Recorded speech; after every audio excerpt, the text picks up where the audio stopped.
Right now, there are health institutions, community groups, churches, and individuals working on trauma treatment all over Boston. There are a number of different ways to approach it.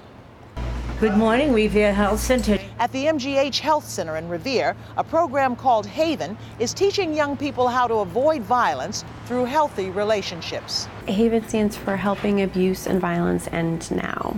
My best friend has been in a cycle of abusive relationships. I've had abusive friendships, and this club has helped me actually recognize that, because I never saw certain things as abuse until I joined this club. I was involved with RHS Youth Empowerment in high school because I saw a trend of domestic violence within my friends and family, and I was curious to find out more about it and kind of to see what helping hand I could give. I do a lot of work with teens in the community here in Revere, so my role includes a lot of the one-on-one counseling. I get referrals through the school-based health center at the Revere High School.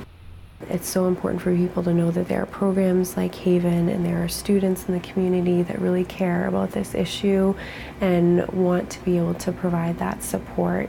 In Roxbury, an organization is helping violence survivors turn grief into activism.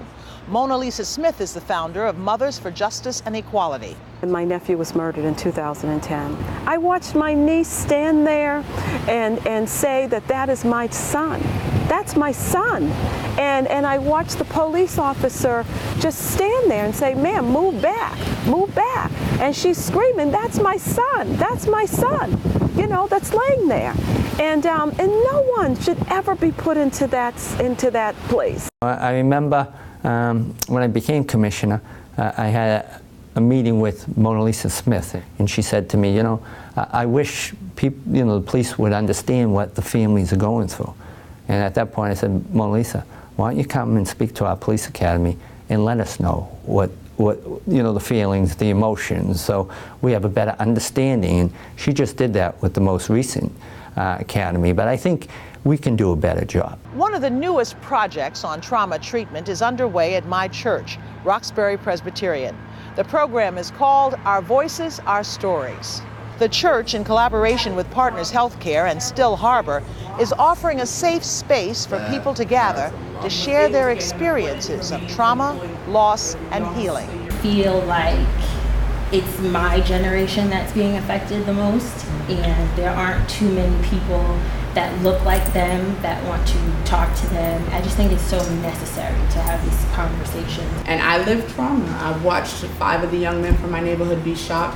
I helped my next door neighbor bury her son who was murdered in Walgreens parking lot, and they've threatened to kill my child at least 9 times. So, what good is a public conversation in having any kind of impact on such private pain? What we now know about trauma is, I think, one of the worst symptoms that come from it is the disconnection. And people will tell you that they're disconnected from themselves, they're disconnected from their God or their spiritual life, they're disconnected from family, friends, and then the greater community. And the more that we learn about this, we realize that connection and reconnecting is the way through healing. Why did you decide to put yourself out and join these public conversations about trauma? Because I think I'm ready to do something. I want to be able to help someone. Even though I feel like I'm not, or I will never be over it, I feel I'm in a place now where I can reach out to somebody. Because, you know, when I see people who are just so raw, you know, like it just happened and they're just numb, I feel like maybe I could say something that would help them. Not 2 weeks ago, you know, a young man was shot.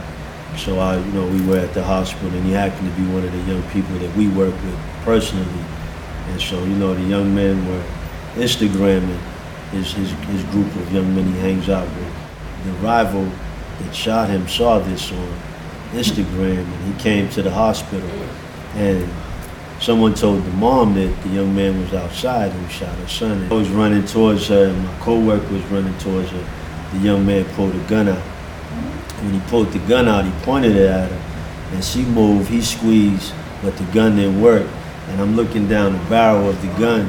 For me, that was a heavy day for me. You know, I went home, and And I just went and hugged my kids, kissed my wife, and I just sat still for a little while because, you know, it could have been a rough day. Mm-hmm. What can we learn from the terrorist attack on the city of Boston? You had this bombing happen, and people in many ways reacted very appropriately. We came together across neighborhoods. We came together as one city. People probably connected in ways they've never connected with neighbors and individuals and other parts of the city. So that, for me, is more of a model or a way of response that we've shown works. What do you think might be one of the most important things a person could do for someone who has just gone through the shock of losing someone or being a victim of violence themselves? Listening. Just listening. I think that a lot of people don't want to really tell their story a lot because they think that they're burdening people, or you bring them down. But really, you need to tell it. You need to remember good and bad. Whatever you need to do. The community conversations at Roxbury Presbyterian Church will continue October 16th and November 13th. You know, the kind of trauma that we've talked about tonight, whether it's individual or collective, has to be dealt with, or it festers and grows, and that can be dangerous to all of us. The good news is trauma of any kind can be treated, and there are competent and caring people around right now who can do so. If you are struggling with emotions or feeling isolated or unsafe because of something you've witnessed or experienced, seek support from a relative, a friend, or someone you trust. That is the first step of healing. And trust me, you're worth it. I'm Liz Walker. Thanks for joining us.